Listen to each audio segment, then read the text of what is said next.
Informed the world its 56-year-old founder had died. Writing on the company website, it had lost a visionary and creative genius, and the world has lost an amazing human being. Good morning. It was a company Jobs remained dedicated to, even while suffering from pancreatic cancer, returning from sick leave to introduce the iPad 2 earlier this year. We've been working on this product for a while, and I just didn't want to miss today, so... His impact on the world is reflected on those paying tribute to him. President Obama calling him among the greatest of American innovators. CEO of Facebook, Mark Zuckerberg, thanked the father of three for being a mentor and a friend. And Microsoft co-founder Bill Gates said it had been an honor to work with him. What about 2011? Everybody's got a tablet. Is 2011 going to be the year of the copycats? Steve Jobs was an orphan, raised by adoptive parents in the heart of California's Silicon Valley. He founded Apple in 1976 with college friend Steve Wozniak. He was only 21.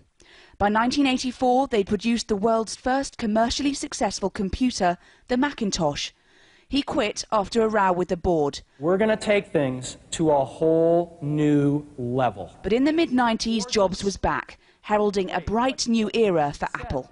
The launch of the iPod and iPhone followed, making it one of America's biggest, most profitable names. When he was unveiling a new product, the excitement was absolutely incredible and totally unlike anything else in the world of technology. The way that he controlled the marketing agenda was a crucial part in getting Apple to where it is now. In 2004, Jobs revealed he had pancreatic cancer, but secrecy surrounding his health continued. When a Newswire service accidentally published an obituary in 2008, he did his best to laugh it off. I just wanted to mention this.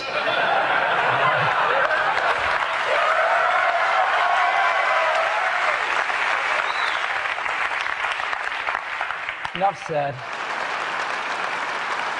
Despite having a liver transplant in 2009, Jobs was forced to take indefinite sick leave at the start of this year, eventually resigning as chief executive. But the company kept on innovating. Just days ago, new CEO Tim Cook launched Apple's latest offering. At Steve Jobs' home in California, fans laid flowers.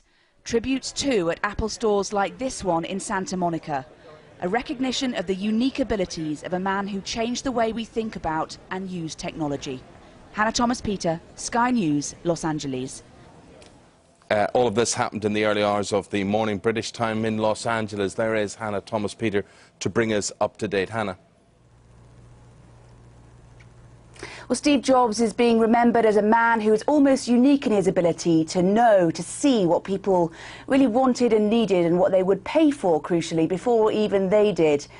So there are tributes coming in from around the world, those fans whose habits he changed, whose industries he revolutionised, from New York to Sydney and particularly here in California. And there's already far too many tributes coming in from global leaders and politicians for me to fit into my report. Mayor Michael Bloomberg from New York, for example, saying that Steve Jobs should be remembered alongside Einstein and Edison. So there is this real sense of sadness that the founder, the co-founder of this iconic American brand, so iconic that it's instantly recognizable just by its symbol, is now gone. But there is also some reflection that Steve Jobs was a family man. He had a wife and children, and they were by his side when he died after a long battle against pancreatic cancer. He was at his home in Palo Alto in Northern California. Hannah, thank you very much indeed. In the studio with me now, the entrepreneur Michelle Mone and LBC talk show host James Whale, who yourself, as a young man, younger than Steve Jobs, had cancer. 49, I was diagnosed with kidney cancer, and it's very sad. It either kills you or you get through it. I think one of the things I would like to make the point of, because this will be in the news an awful lot today, there are an awful lot of people who are diagnosed with cancer, and as soon as you get the diagnosis, you think that's the end of the world. But there are lots of people who actually get through it and get back to life, and their lives carry on. It doesn't matter who you are, it doesn't matter how fit you are sometimes. It's just the luck of the draw.